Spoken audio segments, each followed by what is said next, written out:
എത്ര ആലോചിച്ചാലും യാതൊരു വിധത്തിലും ഒരെത്തും പിടിയും കിട്ടാത്ത ഒരു ചിന്തയാണ്. എങ്ങനെയാണ് ഒരു മനുഷ്യന് ഇത്തരത്തിൽ ചിന്തിക്കാനും പ്രവർത്തിക്കാനും കഴിയുക?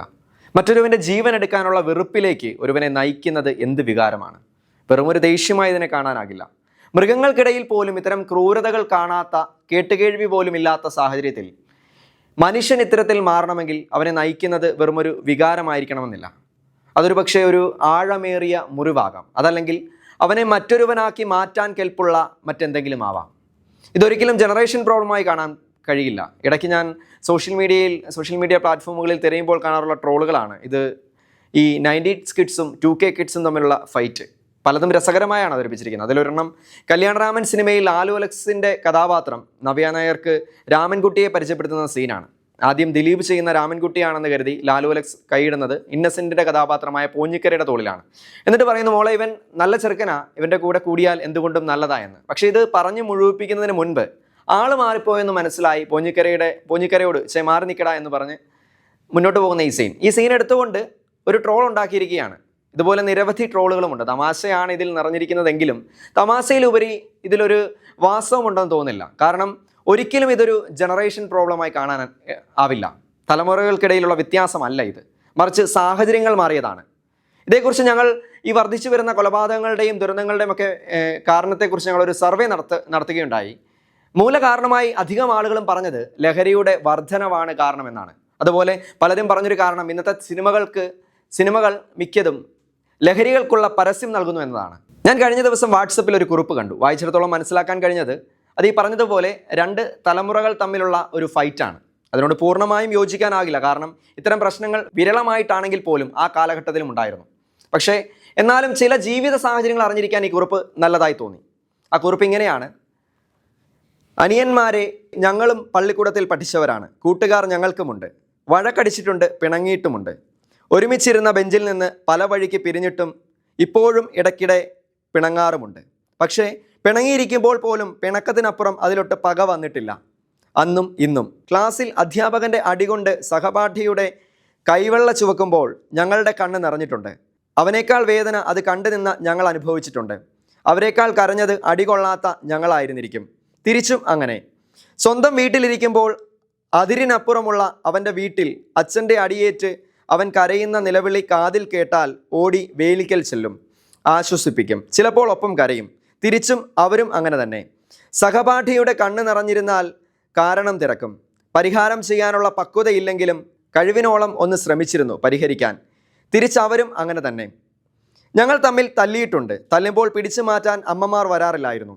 അവർ ഞങ്ങൾ തല്ലുകൂടുന്നത് കണ്ടില്ലെന്ന മട്ടിൽ കഥ പറഞ്ഞിരിപ്പുണ്ടാവും. അവർക്കറിയാം ആ തല്ലിനും പിണക്കത്തിനും ഒന്ന് ഉറങ്ങി എഴുന്നേൽക്കുന്നിടം വരെയുള്ള ആയുസ്സേ ഉള്ളൂ എന്ന്. ശരീരത്തിനും മനസ്സിനും മുറിവേൽപ്പിക്കാത്ത തല്ല് നാടകങ്ങളാണെന്ന് അവർക്ക് ഞങ്ങളെക്കാൾ അറിയാമായിരുന്നു. ഞങ്ങൾക്ക് വീഡിയോ ഗെയിമുകളില്ലായിരുന്നു. ഇൻ്റർനെറ്റും വാട്സപ്പും ഇല്ലായിരുന്നു. കശുവണ്ടി കൊണ്ട് പൂട്ടിക്കളിച്ച് കളിയിൽ വിജയിക്കുന്നവൻ വിജയിച്ച് കിട്ടിയ വീതവുമായി തിരിഞ്ഞു നടക്കുമ്പോൾ വിഷമിച്ചു നിൽക്കുന്ന കൂട്ടുകാരൻ്റെ മുഖത്ത് നോക്കി അത് തിരിച്ചു കൊടുത്തിട്ടേ പോകൂ. കാരണം അത് അമ്മ അറിയാതെ വീട്ടിൽ നിന്ന് എടുത്തുകൊണ്ട് വന്നതാവും. അവിടെ എണ്ണം കുറഞ്ഞാൽ അവന് അമ്മയുടെ തല്ല് കിട്ടും. തിരിച്ചും അങ്ങനെയായിരുന്നു. അനിയന്മാരെ, അതുകൊണ്ട് തന്നെ ഞങ്ങൾ പരസ്പരം തോൽക്കാറില്ലായിരുന്നു, ജയിക്കാറും.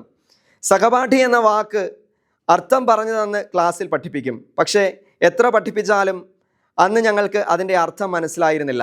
കാരണം ഞങ്ങൾ സഹപാഠികളായിരുന്നില്ല, കൂടപ്പിറപ്പുകളായിരുന്നു. സ്ലേറ്റ് പെൻസിലായാലും തടിപ്പെൻസിലായാലും അത് 2ആയിട്ടും 3ആയിട്ടും ഒടിക്കുമായിരുന്നു. പെൻസിൽ കൊണ്ടുവരാത്തവന് തല്ല് കിട്ടാതിരിക്കാൻ. കാരണം അവൻ്റെ കൈവെള്ളയിൽ ചൂരൽ പതിക്കുമ്പോൾ നോവുന്നത് ഞങ്ങളുടെ മനസ്സായിരുന്നു. മുതിർന്ന് കോളേജിലെത്തിയപ്പോഴും ചോറുപതിയില്ലാതെ ക്ലാസ്സിലെത്താൻ ധൈര്യം തന്നത് സഹപാഠികൾ എന്ന് പറയുന്ന ഈ കൂടപ്പിറപ്പുകളായിരുന്നു. അവിടെ 3ഉം 4ഉം പൊതികൾ ഒന്നിച്ച് ഒരിലയിലാക്കി ഞങ്ങൾ 6ഉം 7ഉം പേർ കഴിച്ചിരുന്നു. ഇതൊക്കെ ഇപ്പോഴും നടക്കാറുള്ളതാണ്. ഒരിക്കൽ ഇത് മുഴുവനായിട്ടും ഈ കാലഘട്ടത്തിൻ്റെ മാത്രം അവകാശമാണെന്ന് ഞാൻ വാദിക്കുന്നില്ല. തുടർന്ന് വായിക്കാം. ഒരു മുന്നറിയിപ്പുമില്ലാതെ അവരുടെ വീടുകളിൽ 4-5 പേർ ഒന്നിച്ചു ചെന്ന് ഉള്ളതിൽ പങ്ക് കഴിച്ചിരുന്നു. തച്ചു കൊല്ലുന്നത് പോയിട്ട് ഒരു പേനയെടുത്ത് കുത്താൻ മനസ്സ് വന്നിട്ടില്ല. കാരണം അങ്ങനെ കുത്തിയാൽ വേദനിക്കുന്നത് സ്വന്തം ശരീരമായിരുന്നു, അതിനേക്കാൾ മനസ്സും. അതുകൊണ്ട് തന്നെയാണ് അക്ഷരം എഴുതാൻ കൂടെ വന്നവർ മുതൽ അവസാനം പഠിച്ചെടുത്ത് വരെയുള്ളവർ പല അകലങ്ങളിലിരുന്നും ഈ മുഖപുസ്തകത്തിലൂടെയും ഫോൺ വിളികളിലൂടെയും നേരിട്ടും ഇന്നും ആ ബന്ധം തുടരുന്നത്. ഒരു ലീവ് കിട്ടിയാൽ കാണാൻ ഓടി വരുന്നത്, ഒരു പ്രയാസം വന്നാൽ ചോദിച്ചില്ലെങ്കിൽ പോലും മനസ്സറിഞ്ഞ് സഹായിക്കുന്നത്. ഞങ്ങൾക്ക് സഹപാഠി ബന്ധമില്ല, കാരണം ഞങ്ങൾ സഹോദര ബന്ധത്തിലാണ്. അനിയന്മാരെ, കൂടെ നടന്നവനെ, കൂടെ ഇരുന്നവനെ, കൂടെ കളിച്ചു വളർന്നവനെ തച്ചു കൊല്ലാൻ നിനക്കെങ്ങനെ കൈ ഉയർത്താൻ തോന്നി? അനിയന്മാരെ, എത്ര ചിന്തിച്ചിട്ടും നിങ്ങളുടെ മനസ്സ് മനസ്സിലാവുന്നില്ലല്ലോ. കഷ്ടം.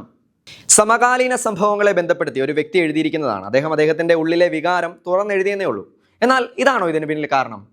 ജനറേഷൻ ഗ്യാപ്പ് എന്നതിനേക്കാൾ സാഹചര്യങ്ങളുടെ മാറ്റമാണ് ഇതിന് കാരണമെന്ന് വ്യക്തമായി പറയുന്നതാണ് ശരി. പണ്ട് വിരളമായിരുന്ന ഇത്തരം സംഭവങ്ങൾ ഇന്ന് വർദ്ധിച്ചത് സാഹചര്യങ്ങളിൽ വന്ന മാറ്റമാണ്.